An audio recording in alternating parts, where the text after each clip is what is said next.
here there be spoilers. Beware any you haven't read yet. Avast, ye viewers! Ge back, afore ye be spiled of this book. Evening, everyone.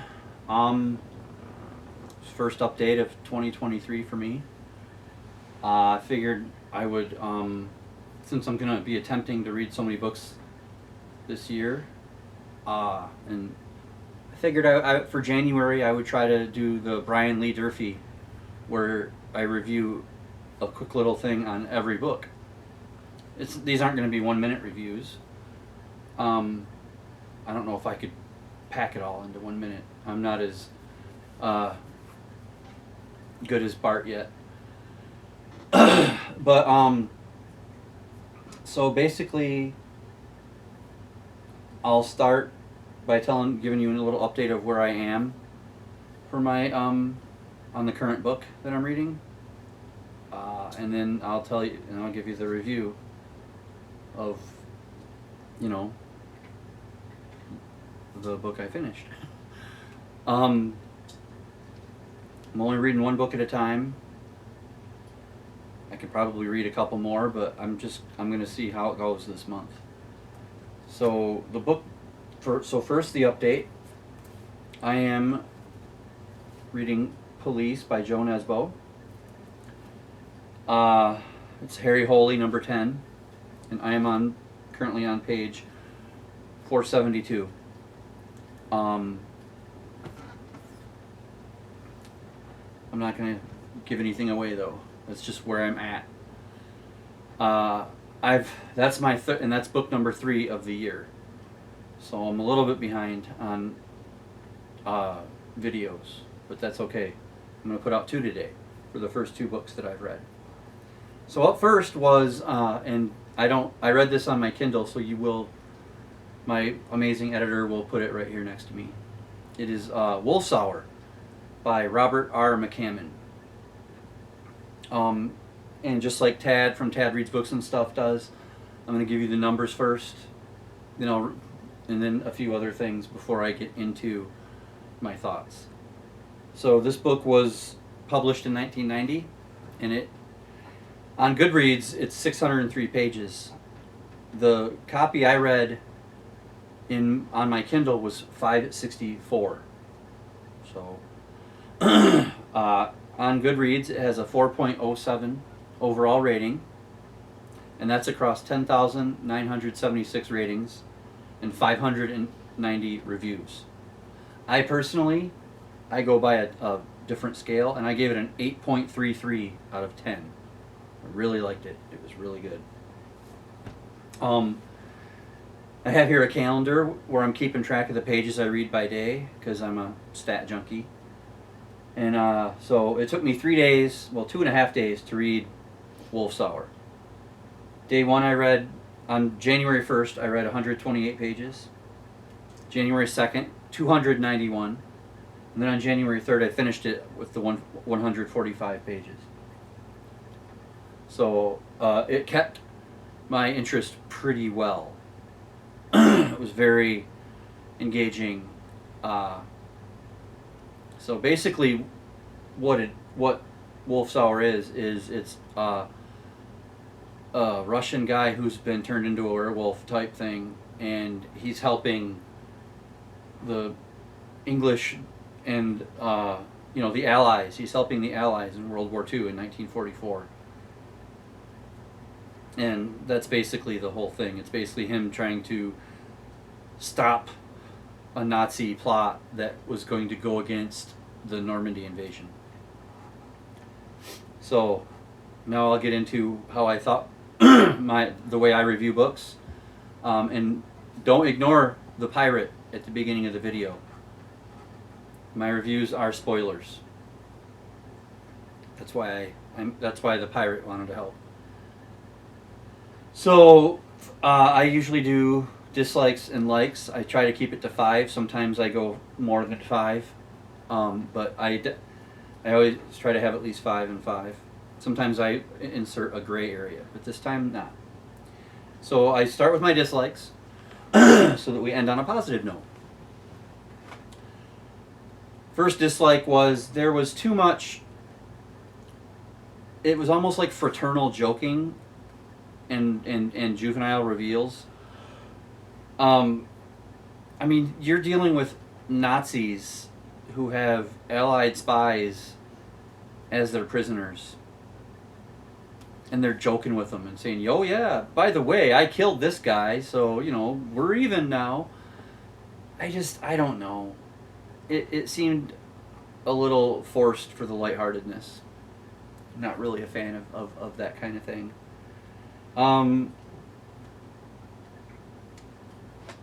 Number 2, the main character, Michael, gets around a lot. A lot. I mean, it seems like every available attractive female that he comes across, no matter how aloof they are at first to him or how much they act like they don't like him or whatever, eventually they end up in bed together. And the women are always like, "Oh, but I love you now." I mean, right. Because, maybe it's the wolf in him.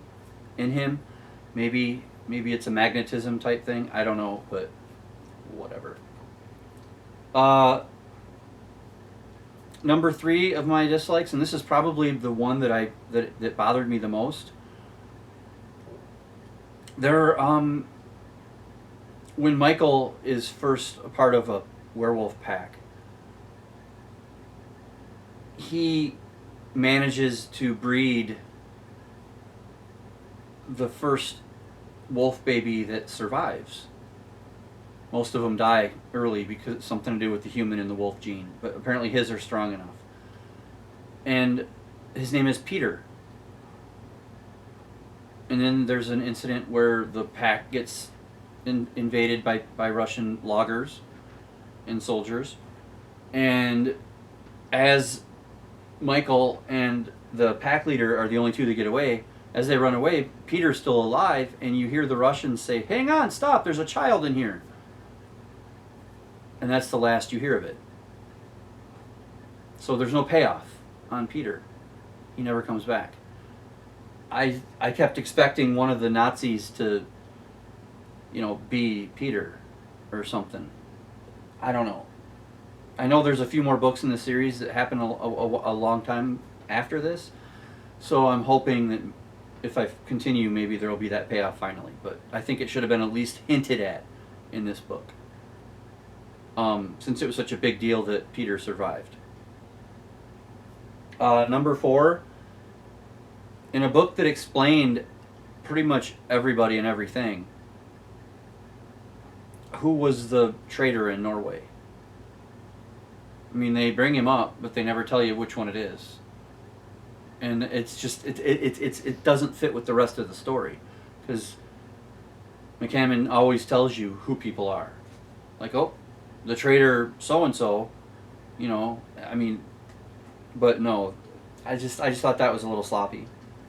And number 5, there was a really bad Nazi killer type named Boots. And yeah, we had a pretty solid fight going at the end between Boots and Michael. But I just kind of thought that it was a ripoff, that Michael didn't actually be the one to kill Boots. It was stray bullets. I mean, at least Michael killed Block. But he should have killed Boots too. I thought that weakened him a little bit. But that's my dislikes. I mean, if I nitpicked a little more, there might be more, but that was pretty solid. Okay, now on to my likes. Number 1, I really, really dug the way that McCammon does werewolves. I mean, they're not beholden to the full moon. They can change whenever they want, and once they get strong enough, they can change as quick as they need to, and it doesn't have to be a full change.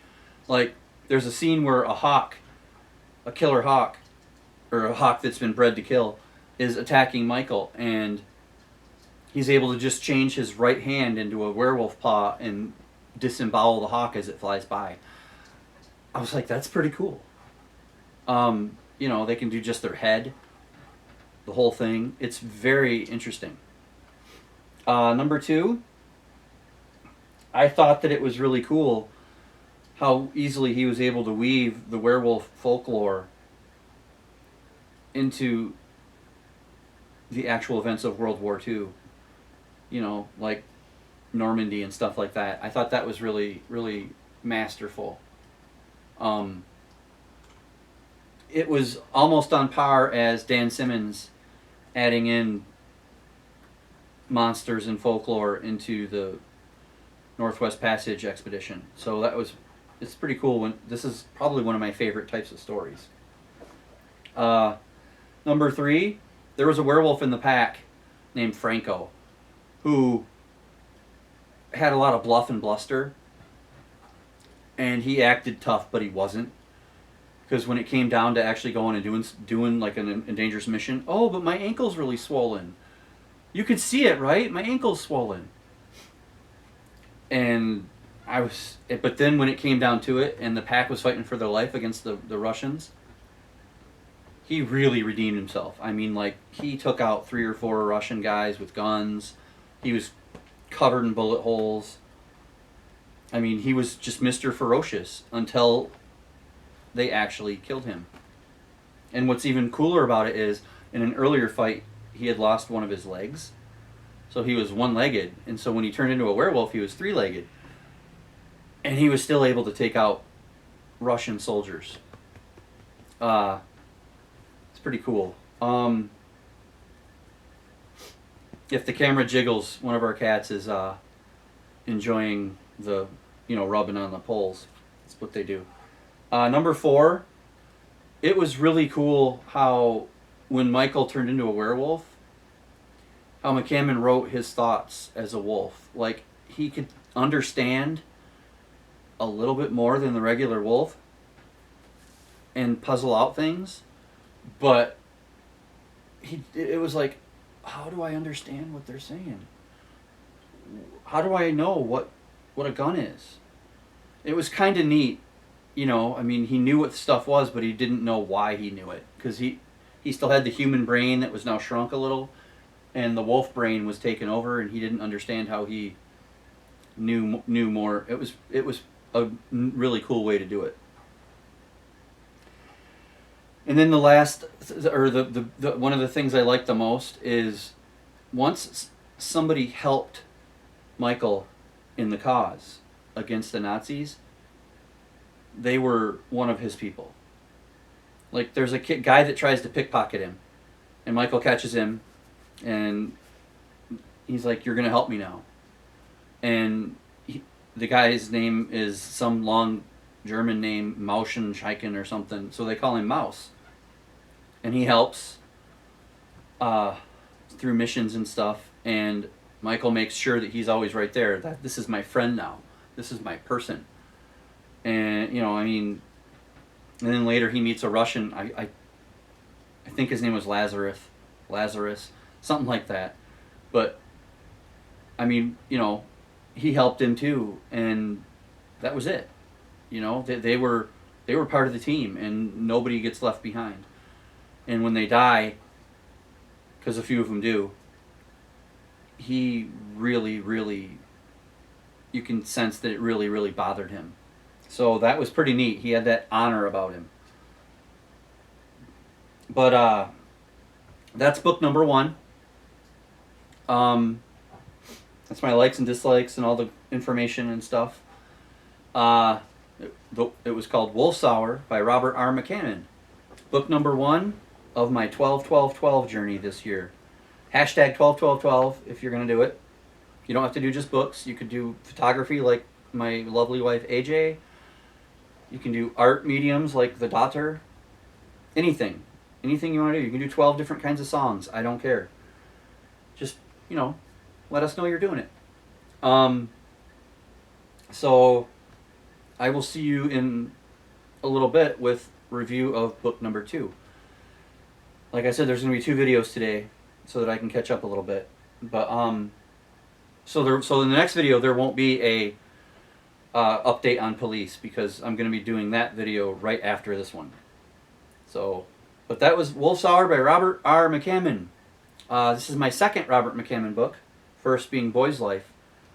And I think I have Swan Song, I think that's by him, coming up later this year. So, but yeah, pretty neat. And I will see you in a few minutes with another book. Until then, read more.